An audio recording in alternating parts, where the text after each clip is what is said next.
Welcome back to the show. I'm here with Skippy Jatani. Hi. Hi. Skippy? Is that your new nickname? I certainly hope not. Snoodle Taylor. Yours is better than mine. Snoodle and Skippy. Oh, great. And who are you? I'm Phil. I'm in charge, so I get to keep my name. Snoodle and Snippy. Sky Jatani and Christian Taylor. Sky Yes? is dressed again as the man in black. So are you?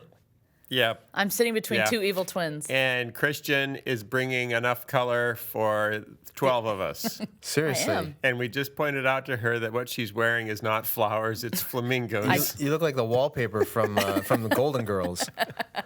Well, this is Lily Pulitzer, thank you very much, that I am wearing today. And Phil, who are you wearing wearing? it proudly. I'm wearing Target. I'm wearing Target exercise wear Okay. because they're providing my wardrobes for free. Well, you know, for apparently honorable mention. Target is also now offering Lily Pulitzer, which makes me very sad. Why? Because now 'Cause you all like of the commoners can get it. You like the exclusivity. Yeah. Right. Okay. Billy Joe said, I'd like to hear Phil sing the podcast theme song as Mom Broccoli from The Birthday Thief. Do you do that? Well, it's an episode of Veggies in the House. And I do remember there was a Mom Broccoli, and I think she sang, and I think I had to sing as her. Oh. What I don't remember is How what, you did it? Is what I did. So I'm thinking, it was just a way, I don't know if this was it, but this is what we're going to... That sounds like Winifred. Yeah. I use what's in the Bible voices and Veggies in the House, because there aren't infinite voices in any given person. Hey, it's a podcast. What do you know? Hey, it's a podcast. And we got video. Hey, it's a podcast. So let it hear. The Phil Vischer podcast starts right here. We'll talk to Sky Hi, Ma Broccoli. or Skippy, as his good friends call him, and Christian too. What did I call you? Snoodle. Snoodle, because Snoodle's tail. We got no guest except Mom Broccoli here for you. Oh, put on your raincoat before you go out in the rain, kids. Hey, it's a podcast, so let it hear. The Phil Vischer podcast starts right here. The Phil Vischer podcast starts right here. You know what I've wondered about? Lay it on us. I've wondered if somebody who's listened to the podcast for a while tells their friend, hey, you should check out the Phil Vischer podcast. Yeah. And then this episode we're doing right now is the first time they've ever turned it on. Yeah. And they've only heard this much, and they're thinking... They're already out. They're like, what They're already on done. earth They're is done. going on here? That was it. We lost them. All I heard was some fashion talk and a guy you think- pretending he's a vegetable on a ukulele. Yeah. Doesn't Do sound you well. think we lose the ability to impact some people because of my crazy shenanigans? And that if we talked just more, like Charlie Rose. I'm not sure. Are you saying I should take this more seriously? No, I'm saying that I think they're definitely two different groups of people, both worth reaching. Charlie Rose group and then Yeah. then our group. Of course, I'm here, 3 years or whatever it is now, so... Whatever I'm in. I'm sure we'll be reminded when it's our 3rd anniversary by some of our listeners, Right. because I don't know when that would I think be. it was in May. I think it's in May. Our 3rd? Yeah. Is it? I In think. May? No, we just had it. It was in March. It was in March. I don't remember. It was an M month, but it was Yeah. in March. And was Yeah. that our 3rd anniversary? Yeah. Because this is like 140. I think this is 150. I think this is our sesquicentennial. No way. Yeah. Seriously? I'll have to go online to check. What? I think the Why last one was wasn't I told? 149. Luke, what number podcast is this? I'm looking it up We right need now. to start no saying idea. at the beginning of the podcast. We This is should. Episode, They do that on the Jimmy Fallon show. Therefore, it must be right. They do. Yeah, they do. The Questlove plays it on the drums, and he says 135. Really? Yeah, I'll start doing that now. Oh, okay. Can you play the drums? Yeah. Okay, we're going to start by answering some of your questions. It's a slow news week. We don't have a guest because I was out of town and I'm really, really busy. So we're going to answer some of your questions. What? It's 150. Really? This is the 150th? $1.50. Welcome to the 150th show. In honor of our 150th show, we're going to answer some of your questions. Viewer mail. Allie Ann from Texas. What's that? Allie I Ann like from that Texas. name. Allie Ann? Like Allie Ann two, from Texas. Two different words. Yes, two Okay. different That's a great words. name. Allie Ann from Texas says, I'm a stay-at-home mommy and enjoy listening to a variety of... Which women choose mommy for self-description and which women choose mom? What can you learn The about fun someone? If her ones say kids are in mommy. high school, then that's kind of weird. Oh, yeah. But if her kids are If little, they're little, It's little cute. tiny kids, Yeah. then you're mommy. Okay. I think she's probably a young mom. And enjoy listening to a variety of informational podcasts. I greatly appreciate yours. I feel like you, Christian, and Sky are my good friends at this point. We are. That doesn't mean we want to babysit your kids, though. I will babysit your kids. I like the dynamic of the group and the occasional guests. I'm often challenged by the conversation and forced to look at my different heart postures and biases. heart postures. Yes. I like the way she put that. Sometimes her heart leans to the left. Sometimes her heart leans to the right. Or maybe But sometimes it leans down. Jesus wants it right in the middle. He does. Right down the Are middle. you saying Jesus was a moderate? Saying Jesus was a libertarian. Oh. Jesus was a lover. Was a, He was. He's a lover of our souls. He's a I'm lover, not looking a fighter? forward to Right. getting to He's a know lover, your not a new fighter. content, like what's in the Bible, Ding, Sky's books. ding. We should probably name And my them. voiceovers, right? And Christian's voiceovers. And I wish I could sit down to coffee with Christian Oh, come to Wheaton. We'll and go soak out. up her boy parenting wisdom. You know what? You can send me an email at meetchristiantaylor.com and we'll chat. Here's my one bone to pick. Oh, we have a Oh, bone. we're in trouble now. I've listened to 30 podcasts at this point and have found that you like to rib Texas quite a bit. We've heard this. Being a Texan, born and raised, I would like to know why that is. Is this a subtle way of her saying don't mess with Texas?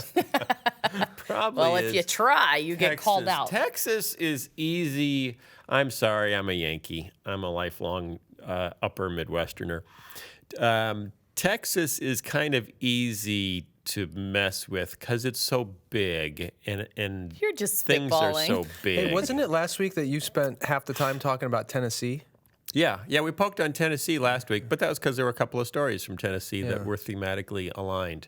But, I mean, I speak in churches in Texas, and they're always like 5 times bigger than the churches I speak at anywhere else.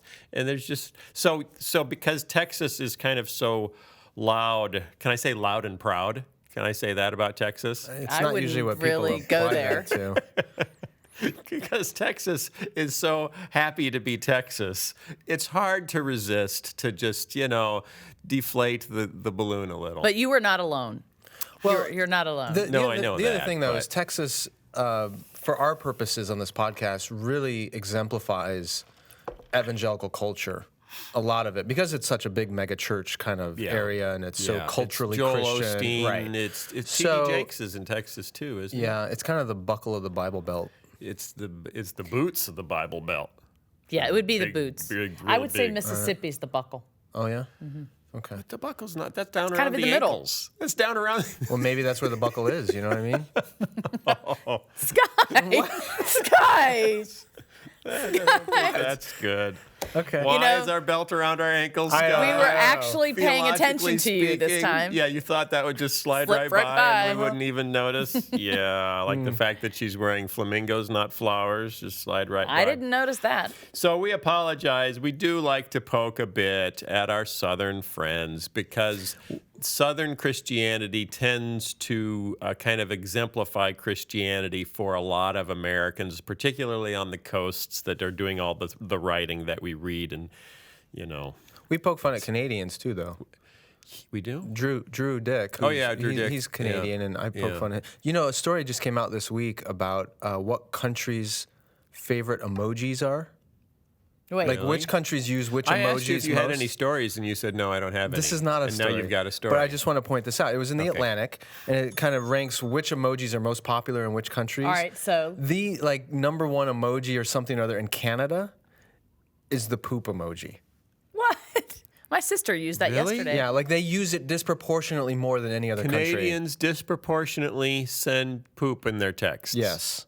What could that mean? I don't know. Because they're so polite. And That's So what were the they're other known ones? for, being Well, there was all polite. weird ones. See, but- Texans are known for being loud, around the world. Big hair. I mean, and think about proud. movies. Think about if you've ever seen a British film with a Texan in it. Mm-hmm. There's a very easy caricature of Texas. Like there's a very easy caricature of New Yorkers. You know, if you look at a foreign film and then New Yorkers walk in, you kind of know That's true. how they're going to do or show up. Like Valley Girls from the Valley in L.A. There's a very easy caricature. I apologize for that. It wasn't my idea. You guys set it up, so I don't know. You can't get mad at me. Is Chuck Wagon Chuck Wagon? Is he Texan? Yeah. He might be from Oklahoma. I don't know. See, I don't know. There's some people that can do specific Southern accents. Like, here's my Charleston drawl, You don't differentiate. I'm not that good. Okay. It's like British accents. Virginia is very different than Mississippi. Yeah. They're very different. Oh, she's got it down. But Virginia is more like Virginia. this. Virginia's like butter. Virginia is like butter. Honey. All right. Should we I make may fun not of- be able See, to but do if you anything think- else, if you but I can think do Southern. Virginian, you don't get a caricature. to I think if spring it's a to tobacco mind. farmer. I Think of Thomas Jefferson. I think of Martha Jefferson. Martha. Think of a slave-owning Washington. founding father. Yeah, but, pretty But much. Texas, easy. Texas, easy. Easy Cowboy. stereotype. New York, easy. Parts of California, easy. Canada, kind of easy. Most of America is not that, South Dakota, I got nothing. Boston's kind of Massachusetts. So kind of. Texas, you suffer because you are so distinct. Oh, And I like that. apologize for that. Chicago's kind of distinct. The Bears, so we get a little bit of it too, and that's okay. But it should be a badge of pride Yeah, don't feel bad. that we make fun of you Right. in Christ's love. Okay. Next. Maya says, Phil, would you still do voices on VeggieTales if somehow it turned completely anti-Christian? Just out of curiosity. Also, do you think that you are a good singer? Wow. That's a nice way to put it. Can I just say something? Yes. Let me start. Yes. I'm going to speak for you and say I have heard you truthfully, really legitimately sing. No, you haven't. Yes, I have. He never has. And I really do think you are a good singer. It's just that you don't want anyone else to know it. That's tomfoolery. If it was honestly anti-Christian, no, I would. How would they do opt it anti-Christian? I could see it being non-Christian. I don't know. Well, there's Anti would be Anti-Christian? antagonistic to like Christianity. antagonistic. It would go against the character of the show, and I Right. think I would have grounds for ceasing to participate at that point. Yeah. Because you sign contracts and you say I'm going to do these voices for the next X years, typically 2. Currently, I'm in a 3-year thing because of the Netflix shows, because that's a 3-year project. So I'm in a 3-year deal. Could I just stop in the middle of it? If they change the character of the shows, probably I could stop in the middle of it. Would that mean they'd have to become atheist vegetables or violently? Because they'll write anti- something and it's like, well, I don't think that's a really appropriate application of that Bible verse, but I don't think that's grounds to Right. walk out and say, but you can keep paying me. I'm not going to do it. But it's got to be hard. Let me just take it this next step. Okay. It's got to be hard to be reading a script that you have no control over, but yet, which I have to do a lot, right? Yeah, I get scripts all the right. time, and I see grammatical errors, and I still have to read it, even if Right. it's, or I may not agree with it, but I still have to read it. But if you have had no control over the writing of it, yet people still think that you're in control of VeggieTales. Yeah. And they know you're the voices. It would Yeah. be hard for me to look at that and have to read it. Is that hard? That's been a growing process. That's been a source of character building for me. And I know they're trying. If I didn't think they were trying to do stuff that was educational and basically Christian, I probably wouldn't have signed up to keep doing voices. But I know they're trying, and they're friends of mine. And, so God bless them. Let's see what we can do. And some of the things I say probably get back and affect the writing, because the producer of the show is usually on the line when I'm recording, and I'll say, and sometimes we're recording stuff that he hasn't had time to read yet either, because Right. it's getting written so fast to do 150 in 36 months. And I'll say, that application of that verse really isn't very good, and he'll say, yeah, you're right. Maybe we can rethink that. So So it's a process. It's a process. So if people want to send in their scripts here, we could just put them in front of you. You have to read them on the podcast. Yeah, I'll just, whatever you send me, I'll just read Oh, in no, whatever character voice you want, and then you can use it royalty-free and make shows. Okay. No. No. Do I think I'm a good singer? No, but I can sing as a lot of different voices. Pretty good. Thank you. When he tries. Yeah, there are some, like, sometimes they'll write songs that are really more urban-y, rappy, dancey, poppy, you know, and I do not do that naturally. So which genre do you do naturally, since you just wrote off most of them? Most of them. That's like 5% of the full spectrum of music. I'm talking, I've heard you sing is in church. You know, or just, you know, not as like performance-wise, but maybe what she's talking about. Be the tie that binds. That's not your real voice from a either. very musical family. But I think she's talking about, do you think on the podcast that you're a good singer, or maybe you should stop singing? But you don't take that seriously here. You're not trying to sound good when you're singing the podcast. Seriously, right? No. My wife's a vocal performance major, and so she had to take singing seriously, but singing is something that I do because the characters that I'm writing are required to sing. So you're forced but into it. I do sing all the time, but it's usually as a character. Okay. Here's a tough one for Sky. Why is it for me? Because you get all the hard questions. It's because it's not easy. All right, then. What should a Christian do when their work calls them to do something against their conscience? Perhaps the account of Naaman and his master is of use. When Naaman's job meant he had to bow down in the temple of Rimmon, he was told by God through Elisha to go in peace. People might have thought Naaman was worshiping also, but he was not. He was only doing his job. I wrote about that. You did? Yeah. Is Naaman a model for faith and work? I wouldn't go that far. Okay. Could we write a book, Doing Work Naaman's Way? Probably not. Well, what did your article say? Well, okay, now we're going to go back into the whole gay marriage baking cake thing. Wait. No, that's not what we're talking about. we're not going there. But that might have been what inspired this it question. could have been. I wrote a piece. So you don't own the bakery, but you work at the bakery. No. The issue in the Naaman story is, God heals him from leprosy, and he commits himself fully to Israel's God. The problem with Naaman is that he's a servant of the king of Syria. And the king of Syria worships this idol. And he's an old king, and he needs help kneeling in his worship to this idol. And Naaman, his servant, is the one who has to help him do this. Okay. And Naaman goes to Elijah and says, "Look, I need to help my master kneel before this idol, but my heart's completely devoted to the Lord. Right. Is it okay for me to do this?" And he says, "Go in peace," meaning the Lord knows where your heart is. We know you're not truly worshiping this idol. You're just serving your master and helping him. So it's a little different because that's it's a matter of the posture of the heart. Whereas when you are being asked to do something that is truly unethical in your work, it's not just about motivation. It's actually the act itself is immoral or unethical or whatever, in which case, no, it should not be done. So he was being required to do something unethical himself. Well, I mean, of course, it was against God's law. It was against his conscience also now as a new believer. But he had his conscience cleared by going to the Lord with it, and the Lord saying, "It's okay. I know where your heart is. I know you're not worshiping this idol.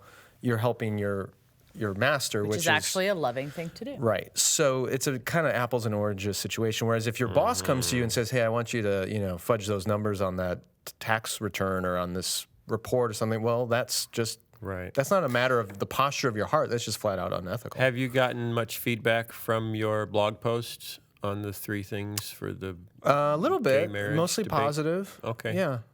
And the negative? Are you willing to talk about the negative? I haven't really given much attention to any of the negative stuff. Okay. And is that how you live your life in Pretty general? much, yeah.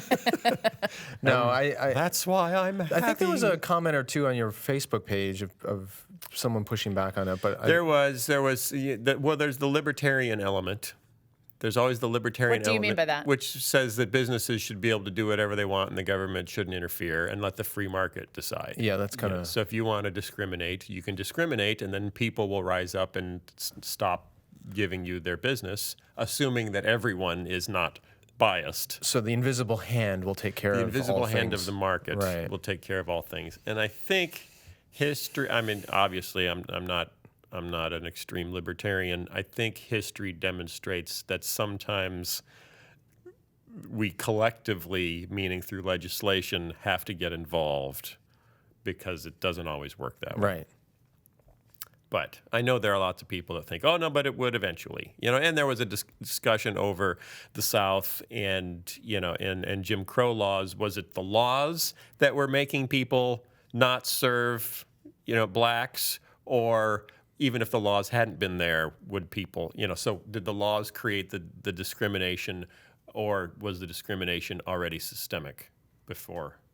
It's a chicken and the egg. And that's, you wouldn't have the laws if the racism wasn't there. Right, but my understanding of the Jim Crow laws is even if let's say you were a Southern white restaurant owner and you truly wanted to have an equal access establishment, the laws wouldn't let you. Right. So even if you wanted to do the right thing, the laws prevented you from doing it. So is that a different situation than gay marriage, wedding cakes? Because there aren't laws saying you can't sell a cake to a homosexual couple.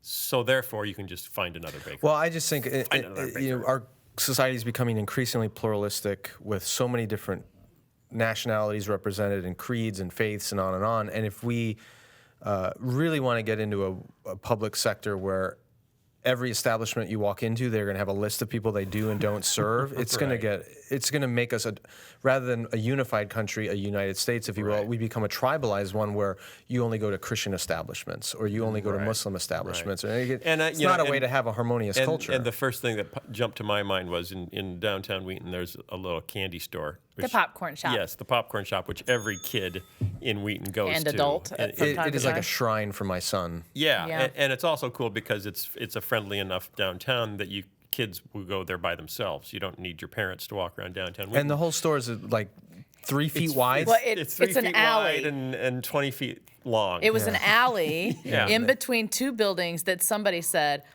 let's roof it over. Yeah, they roofed it over. Put a popcorn shop in there. Anyway, I was trying to imagine, if you just let the market decide, you have a group of kids come in with their, nickels for candy, and the owner says, hey, your black friend, we don't serve your kind. And even if the town then said, that's really mean, you shouldn't do that, and tried to pressure him to change his ways, the impact on that kid, of being singled out, you're 8 years old, you're singled out, you're pushed out. I mean, I think the impact on the individuals that would happen to is so negative that it's worth stepping in as a society and saying, you just don't do that. And that's why my argument in that article was we want these kinds of non-discrimination laws as Christians because we believe that all people are created in the image of God and deserve a certain level of universal dignity and respect, regardless of anything we may disagree with about them. And that's a kind of public sector that Christians should be seeking in our world, rather than this libertarian idea of everyone treat anybody however they want. And let market forces wash it all out. Okay, on to the news. Can religion and politics mix for good, not evil? Can they?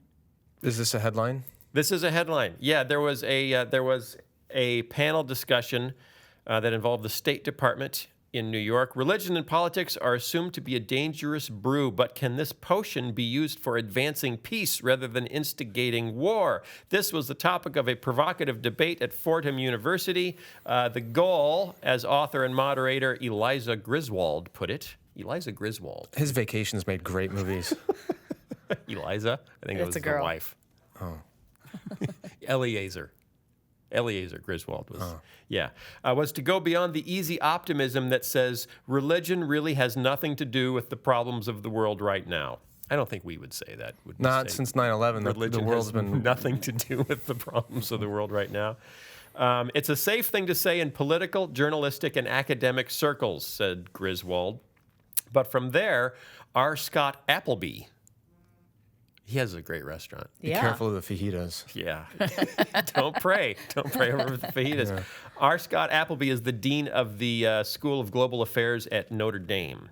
He didn't mince any words. He said, religious communities, including most religious leaders, are not peace builders, and indeed have little awareness that they are called to be peace building and what it might take to become a peace builder. He's a leading expert on fundamentalism and religion and violence, and he argued that religion in practice isn't really about building peace, but rather trying to build and maintain a flock and protecting one's own religious community, even if that means exaggerating and amplifying discord with neighboring communities. Wow. How do you like those words? Well, he is an expert in fundamentalism. Yeah. That's kind of their MO. I guess so. Yeah. But I thought there was an interesting assumption in there that religion is supposed to be about building peace. Whoever said that? Yeah, Jesus.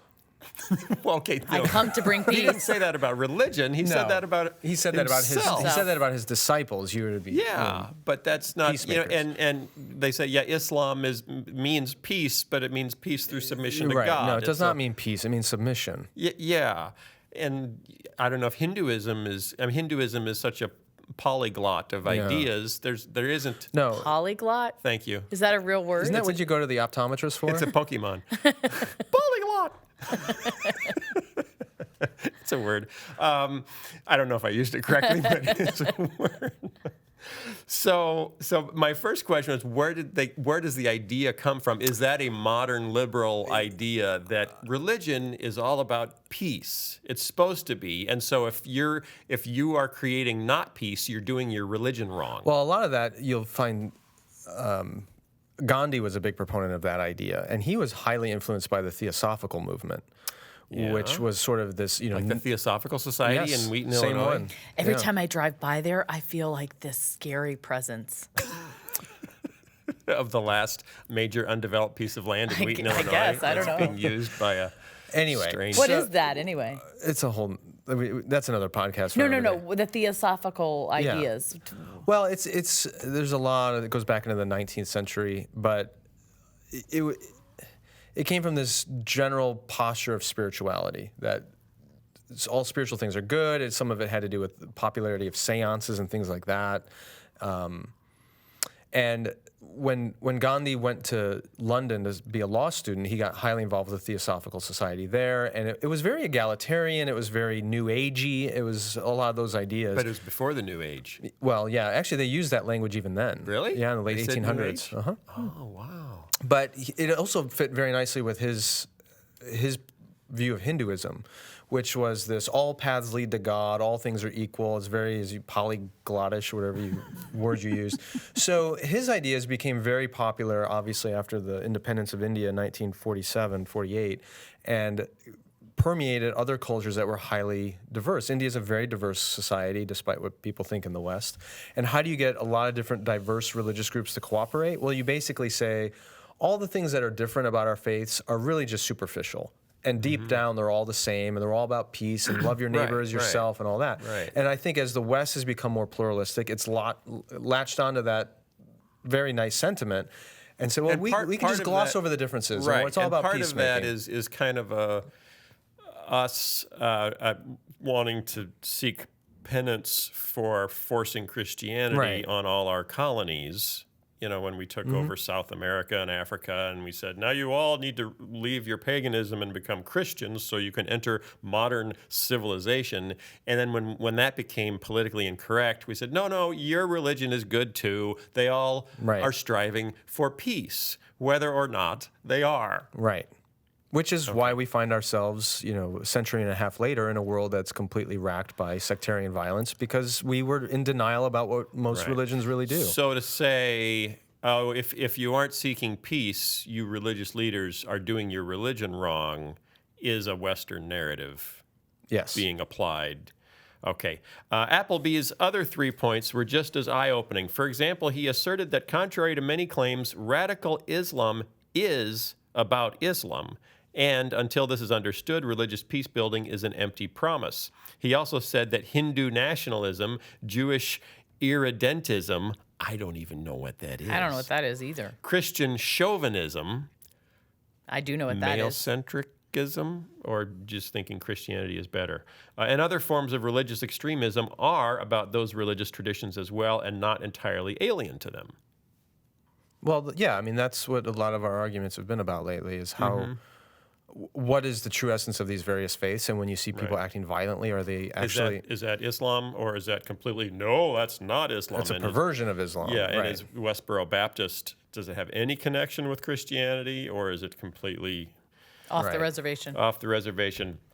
While such manifestations by no means form the core or entirety of religions like Islam, they nonetheless are features of those traditions, and they must be dealt with by building up. Here's his solution. Here's how you deal with this. Is this Appleby? Yes, this is Appleby, after he finished his fajita and did not pray for it. They must be dealt with by building up religious institutions, reducing religious corruption, improving religious education, and denouncing extremism in one's own ranks. Huh. So we need more religious education, less religious corruption, which is still on the premise that if you're not doing your religion in a peace-building way, you've corrupted your religion, because if your religion is pure, it's all good. Yeah, I think that's still flawed because there's a heck of a lot of Islamic religious education for kids in the Middle East. Right, like Wahhabism and all that is not... And more of that is not necessarily how you get peace. Right. I think this guy's kind of goofy. And he also says, all those lovely interreligious dialogues and ceremonies, they are little more than the parlor games of those not sufficiently serious about religious peace building. Which begins with and should be focused upon intra-religious reform and intra-communal mobilization for peace. So basically, everyone get your own house in order before you have these happy parties where everyone gets together and pretends to like each other. Yes. At the now, this is a Mr. Casey who works at the State Department in the Office of Faith-Based Community Initiatives. So a little background on this, which I think is interesting. So when George W. Bush was president, he got a lot of flack because he created the Office of Faith-Based and Neighborhood Partnerships. Remember that? Yep. Which was a fairly small, isolated group, and there was a book written about it by David Quo about how a lot He's a friend of mine. You know, he passed away. I know. Yeah.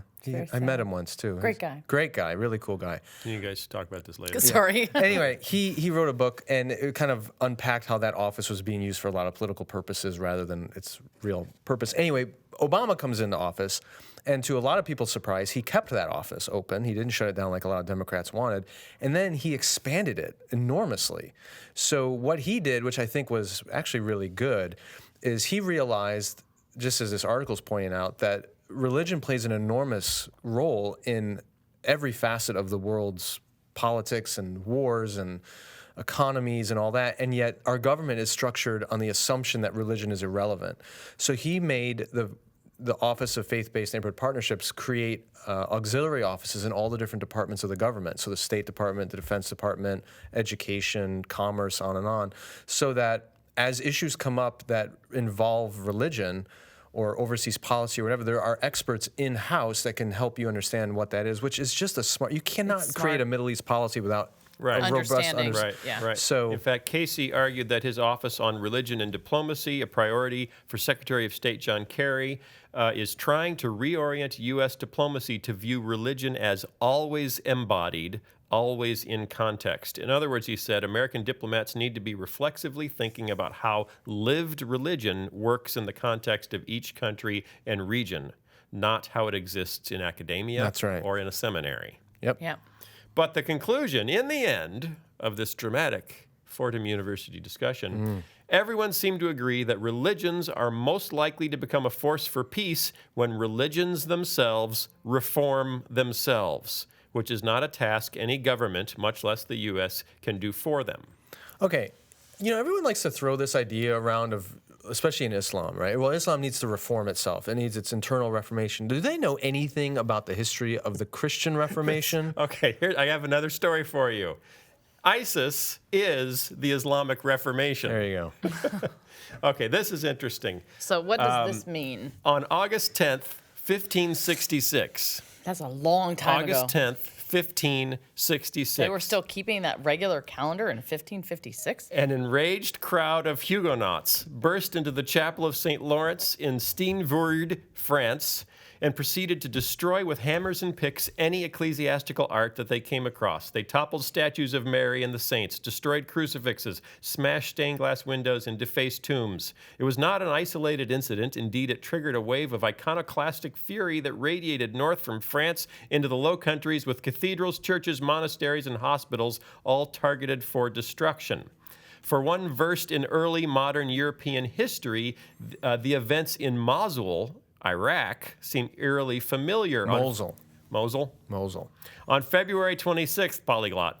On February 26th, The Guardian reported that Islamic State militants ransacked Mosul's Central Museum, destroying priceless artifacts that are thousands of years old in the group's latest rampage. They've bragged about burning over 100,000 books, some going back thousands of years, in Mosul's Central Library, which is why there's such irony in articles like Raza Rumi's Islam Needs Reformation from Within in the Huffington Post.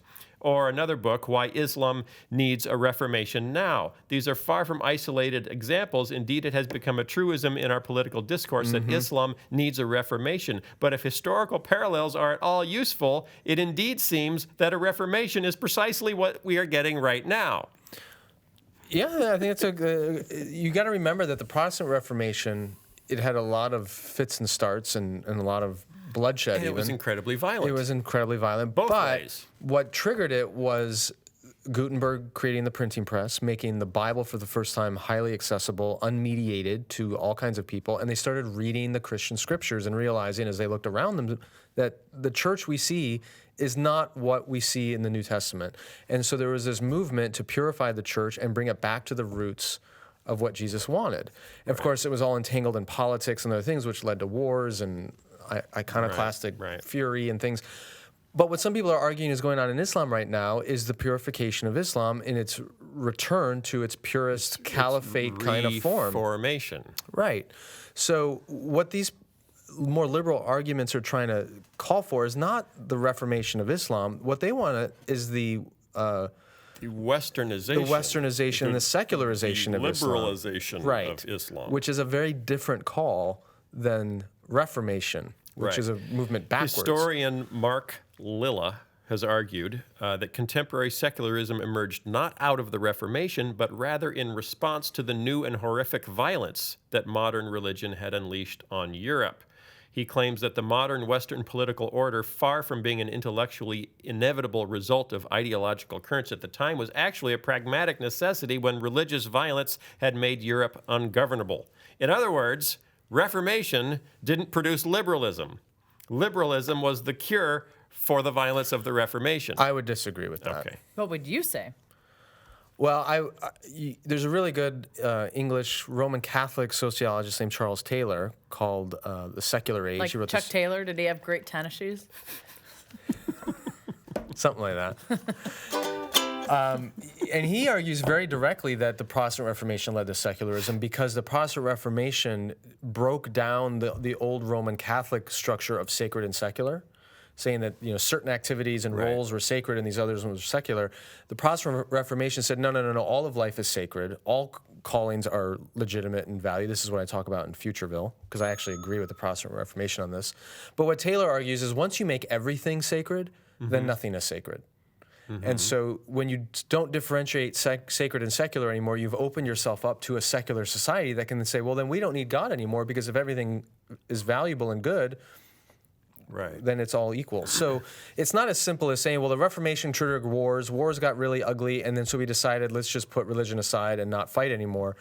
It's an oversimplification of it. There were certain ideas that were purely Protestant that did lead us to modern liberal secularism. Right. Although in Europe, the Reformation led, and the Counter-Reformation, led to such extreme inflamed passions and threats to power. Because if you're in power and the new movement is threatening your power, you're going to fight to keep it. That it led to a tremendous amount of violence, which, and some, well, this is earlier, going back to 1000. Some people have argued that one of the reasons the Pope was in favor of the Crusades is because it would give the Europeans a common enemy. Right. So they'd stop killing each other. Yeah. Because Europe has just been, it's tribal. It's tribalism. Right. The same tribalism you see in the Middle East used to be in Europe not terribly long ago. And anything that can get them to calm down and focus on a different enemy. One other thing to think about in the 1600s is, as you had the Protestant Reformation kicking off, and you have all this upheaval in Europe and the wars and the princes fighting the Holy Roman Empire and on and on and on, there's this other layer, this deeper movement that's going on where, yes, in some Protestant Northern European areas, there was this reawakening of engagement with Scripture, of communion with God, the unmediated access to Christ. You don't have to go through a priest or the sacraments, which led to a new sort of mysticism in direct engagement, where evangelicalism essentially came from, that personal relationship with Jesus Christ idea. But at the same time, in the Roman Catholic Church coming out of Spain, you had Ignatius Loyola and the Jesuit movement begin, which was the same thing, which said you can have a direct personal relationship with God, direct communion with God through the presence of the Holy Spirit. So the whole Jesuit movement came at the same time. And so you had these parallel rediscoveries of that intimacy with God, one under the Catholic Church, one under the Protestant movement. Right. But it was at a much deeper layer than all these wars and fighting, all that going on. And you still see the residual positive fruit of that in all sides of the church today. I mean, even the current Pope is a Jesuit.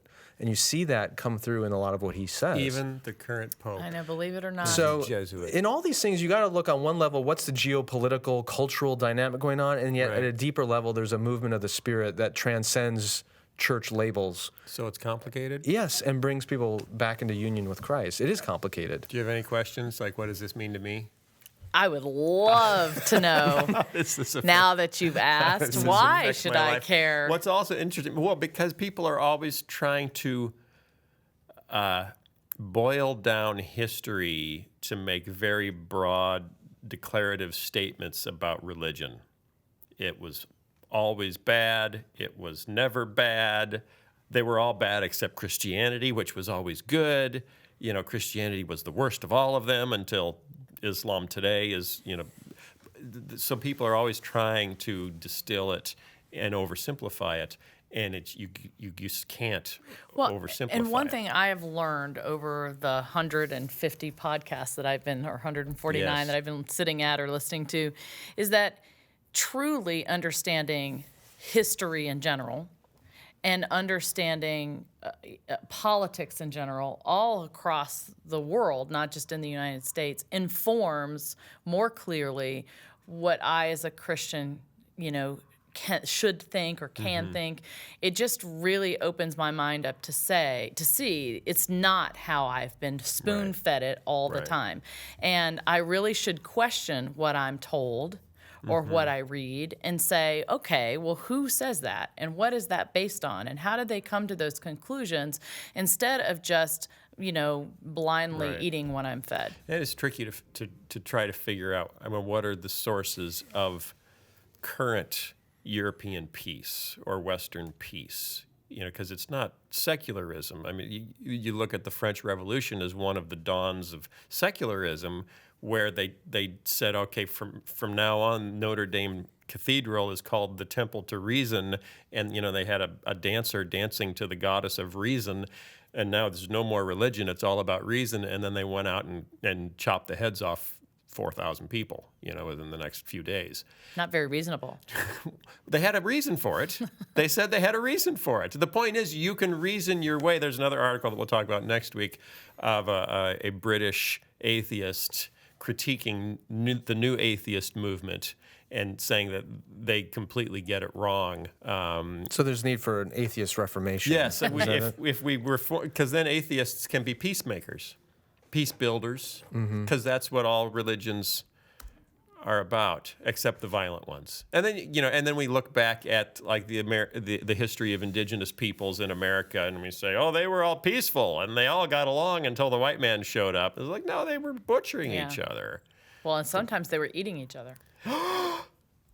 No. Okay. And not just in the United States. We're out of time. Got any trips coming up? I do. Yeah. Let's see. This podcast will air on Tuesday. On Friday, I'm speaking at Bethel University in St. Paul. Really? Yeah. And then a few weeks after that, What are you speaking on? I don't know.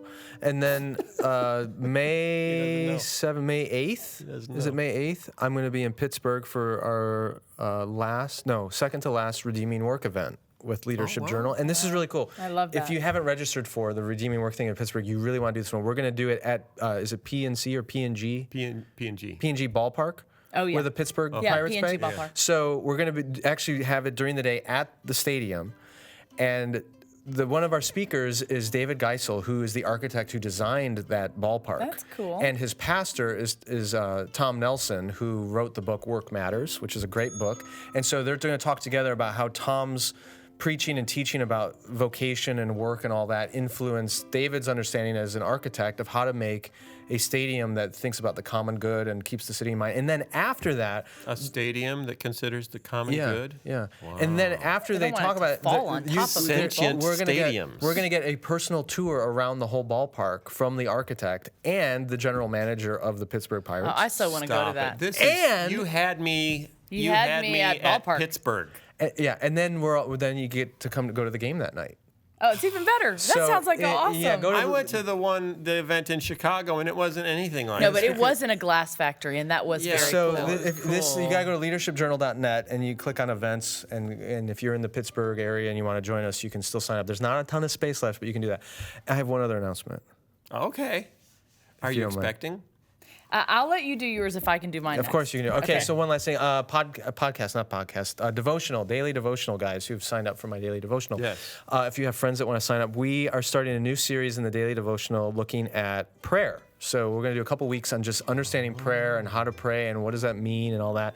So if you go to skyjatani.com/devo and you sign up and you use the promo code prayer, all in capital letters, then you can get a free month. So if you have folks that haven't signed up yet and they want to get a free month and start out, if you don't get the free month, it's $1.99. But and there's big things in the works for the devotional. So probably by June, I'll have announcements about big new features. But I got to say, $1.99 a month is a steal for that devotional. I appreciate that. Thank you. How about $0 for a podcast? That's pretty good, too. Yeah, that's good, too. What's your announcement? Oh, my announcement is you guys were laughing at me because I wanted to give away my website information and all of that. I actually was booked for a job from one of our listeners. No way. So I want to say thank you to. Are they a cake baker? They're not a cake baker. U.S. Global Bible Societies, I think. Cool. And so if you're listening out there and you have a voiceover job that needs to be voiced, I'd love to do it. I have very reasonable rates, and you can, reach me on Twitter or Facebook. It's facebook.com/meet Christian Taylor or YouTube. I have a YouTube channel. And even Instagram. You can find me there. And guys, we appreciate this because obviously this podcast is free. We don't have any advertisers. We don't have any sponsors. You don't get charged anything for this. So, your support is appreciated in these other ways. Individual support. And if you'd like to come to my house, you can cut my grass. So I'd really appreciate Don't give out your address. But you can, What's in the Bible is still out there. What's in the Bible? Go check it out. And I'm working on something new that we'll tell you more about soon. And yeah, you can see this little white chair over here. There's no little white chair over there. It's an optical illusion. Oh, wouldn't it be great to have a new Reformation on your plate? But you might want to wait before you jump in too far, because sometimes Reformations can go too far. They're not necessarily about peace. I think we've learned that much at least, and if there's anything we can learn from our European history, it's that peace building can be a mystery, except for the love of Christ in the hearts of his believers. Well, that totally made sense. That made sense. It made theological sense. It did it with sound. Woo-hoo. Okay. Bye, everybody. See ya, guys. See you next week. See you next week.